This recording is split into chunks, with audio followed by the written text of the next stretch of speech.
sayur itu karbo loh.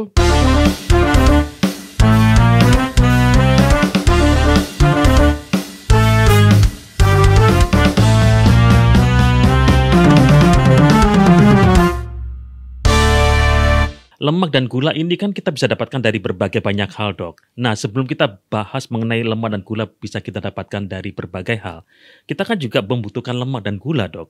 Nah, kok akhirnya kemudian lemak dan gula ini akhirnya bisa diwaspadai? Apakah memang ini baik untuk tubuh atau tidak? Apakah memang ada lemak yang baik, ada lemak yang jahat? Apakah memang juga ada gula yang baik dan juga gula yang jahat?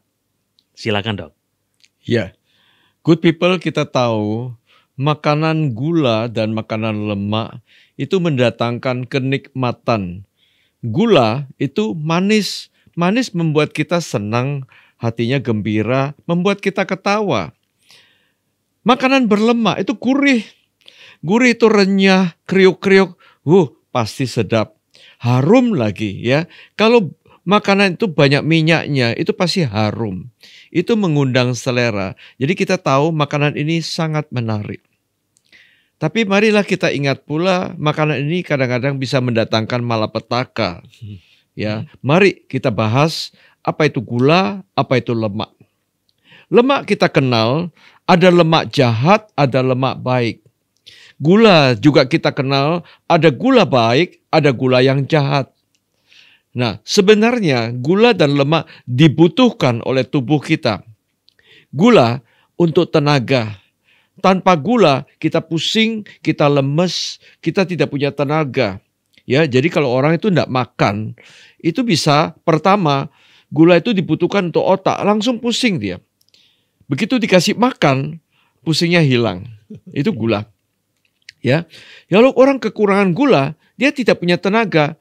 Berjalan lemah, lari apalagi, tidak bisa lari dia. Ya, loncat-loncat tidak bertenaga. Lemak itu dibutuhkan untuk apa? Bukan untuk tenaga, tapi lemak untuk banyak hal dalam tubuh kita. Dinding sel, membran sel itu terdiri dari lemak.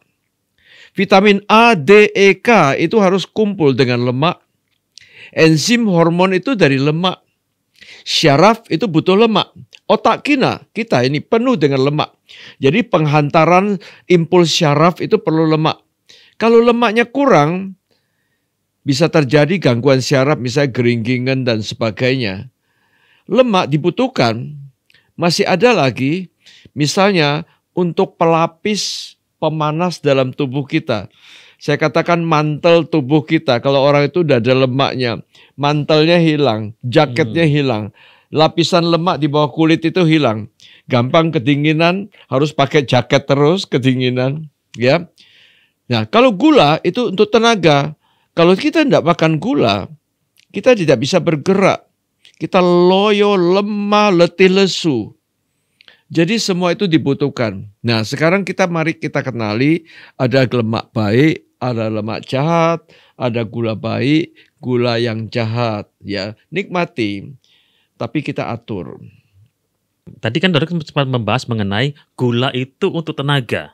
Berarti kalau kan kadang-kadang orang ini menghindar dengan gula, Dok. Nanti kalau akhirnya takut banyak makan gula, nanti akhirnya diabetes. Apakah memang akhirnya kita harus menjaga gulanya tidak perlu banyak-banyak ketika orang mengkonsumsi gula?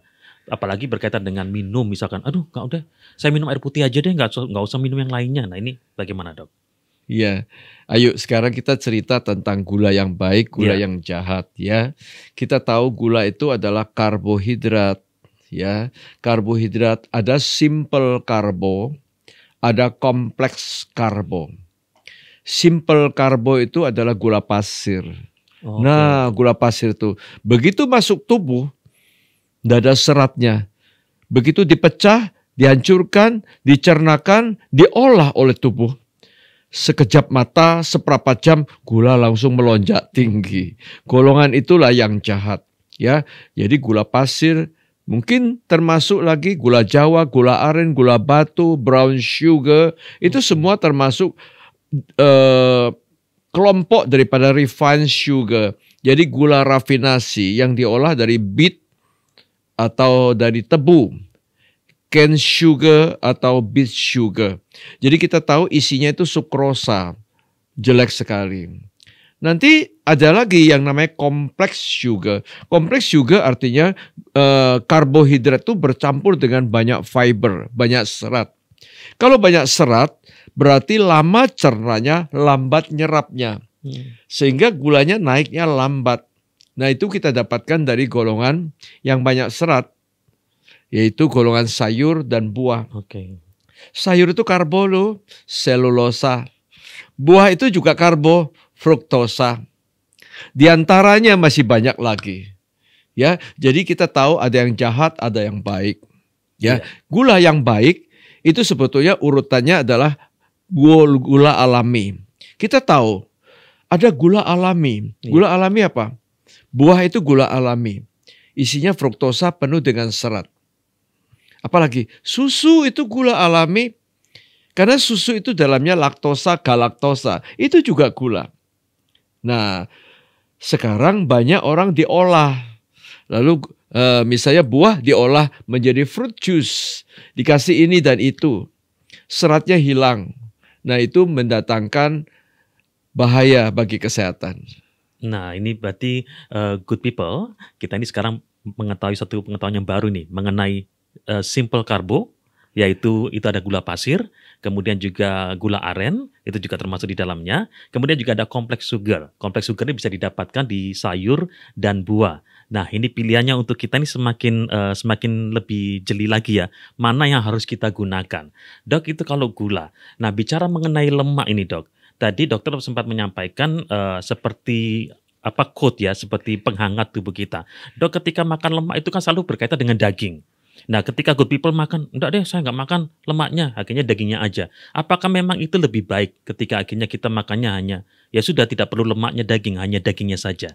Apakah itu demikian ataukah sebenarnya itu juga dibutuhkan ketika kita mengkonsumsi makanan? Ya, jadi lemak itu ada juga lemak baik, lemak jahat. Dan biasanya kita kenal lemak jahat itu lemak yang jenuh. Saturated fat. Lemak yang baik itu unsaturated. Jadi lemak yang tidak jenuh. Yang jenuh itu pasti golongan santan. Nah, kita tahu santan itu jahat ya.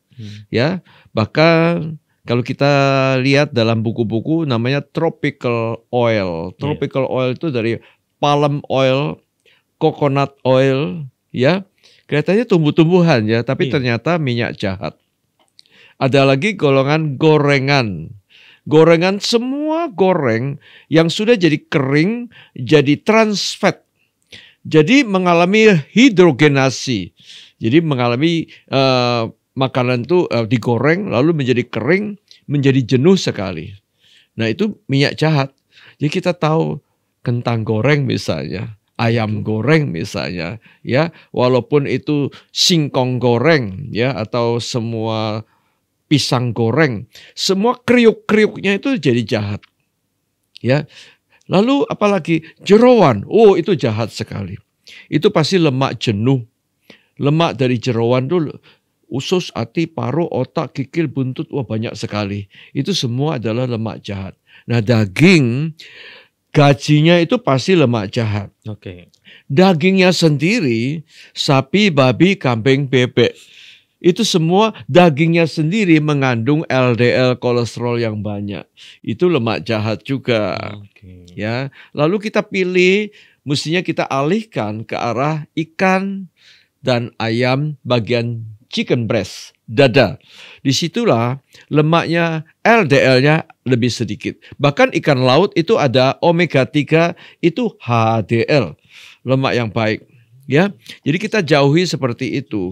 Mungkin udang kepiting kita juga batasin, mungkin kuning telur kita batasin juga, mungkin juga dari susu kita cari yang low fat. Jadi kita bisa memilih ada lemak yang baik, lemak yang jahat. Nah, lemak yang baik paling banyak pasti lemak tumbuh-tumbuhan. Apalah, canola, olive oil, ya, untuk masak-masak itu minyak-minyak seperti itu, ya. Juga dari buah avocado. Itu oily fruit, buah yang berlemak. Itu lemak baik. Dari ikan, ya, ikan laut terkenal dengan ikan yang berlemak, ya, oily fish. Dan itu ikan-ikan yang mendatangkan sejumlah lemak, lemaknya lemak baik. Jadi kalau kita cinta ikan, kita suka buah-buahan, kita suka makan sayuran, dan itu pasti lemaknya yang datang lemak baik. Ya, cari itu. Ya, kita jauhi lemak yang jahat, kita pilih lemak yang baik. Iya dok, jadi akhirnya kita ini mengetahui lagi bahwa ada lemak jenuh dan lemak tidak jenuh seperti itu dok ya. Kalau lemak jenuh itu tadi santan, kemudian goreng-gorengan gitu ya. Salah satunya juga kerupuk gitu dok ya. Karena kalau kita ini kalau sekarang ini kalau makan tanpa kerupuk itu kayaknya nggak lengkap gitu dok ya. Kemudian lemak tak jenuh itu bisa didapatkan dari sayur, buah dan juga ikan termasuk dok ya. Tadi ada lemak jenuh, lemak tak jenuh. Kemudian berkaitan dengan makanan.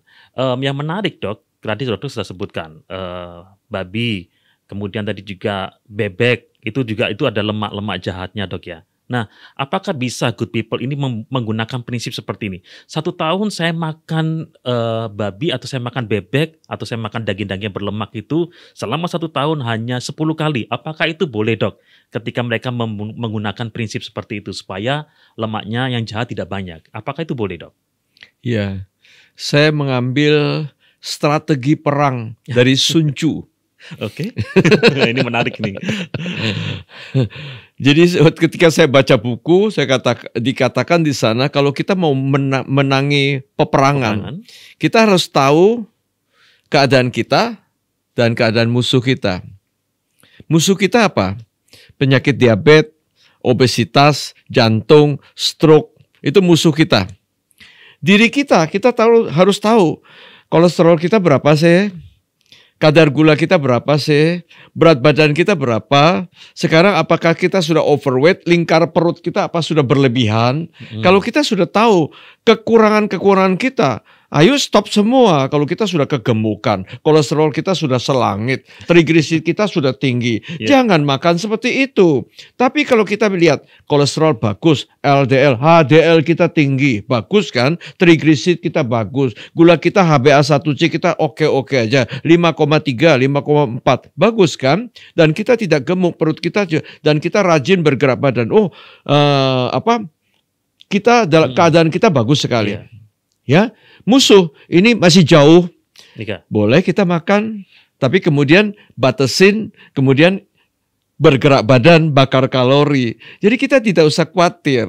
Tapi kalau kita tahu diabetes kita HbA1c sudah 9, lalu LDL kita sudah 200, jangan sekali-kali makan seperti itu.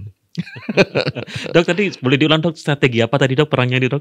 Strategi perang apa tadi dok? Dari Sun Tzu. Oh, Sun Tzu ya, oke. Kalau kita baca buku ya, strategi perang dari China, itu terkenal ada ahli perang itu namanya Sun Tzu. Ya, kenali diri sendiri, kenali musuh kita, maka tiap kali perang Anda akan menang. Ratusan kali perang, ratusan kali menang. Dok, mungkin bisa disampaikan satu kesimpulan dari perbincangan kita mengenai fat or sugar, atau lemak atau gula. Ya, good people, kita tahu semua makanan bisa datangkan manfaat, tapi semua makanan bisa datangkan malapetaka. Ya, mari kita pilih. Gula ada yang baik, datangnya dari buah-buahan. Ya, bukan golongan gula pasir atau sirup-sirup atau botol-botolan makan minuman-minuman olahan itu. Ya, juga harus cari misalnya buah yang sehat yang lain, yaitu cari buah yang banyak serat, bukan buah musiman. Ya, lemak, kita tahu ada lemak yang jahat, golongan santan, goreng, kemudian jerawan. Kita alih daging ke arah ikan. Kita makan makanan-makanan yang tidak panggang-panggang, bake, itu yang banyak datangkan lemak jahat. Lemak trans, minyak-minyak yang gorengan, kriuk-kriuk itu jahat. Kita makan ikan, itu banyak lemak baik. Sayuran, itu ada datangkan lemak baik. Minyak tumbuh-tumbuhan. Nah, kalau kita sudah ngerti seperti itu, mari kita pilih yang sehat. Kita batasi sekali yang jahat. Ya, kita tahu, lemak kebanyakan, gula ikut naik. Gula ketinggian, banyak karbo masuk, lemak pun ikut naik. Jadi semua itu ada kaitannya. Kita harus tahu keadaan tubuh kita, apakah kita ada diabetes, apakah kita punya kolesterol, apakah kita ada jantung, ada stroke. Mari kita tahu keadaan kita, lalu kita mulai ngatur strategi. supaya penyakit jangan bertambah buruk, supaya komplikasi tidak terjadi lagi, supaya penyakit dasar kita, kegemukan dan gula, bisa kita kendalikan dan kita menjadi sehat. Imbangi dengan gerak badan, batasi makanan yang jahat, nikmati makanan yang enak. Jadi sehat.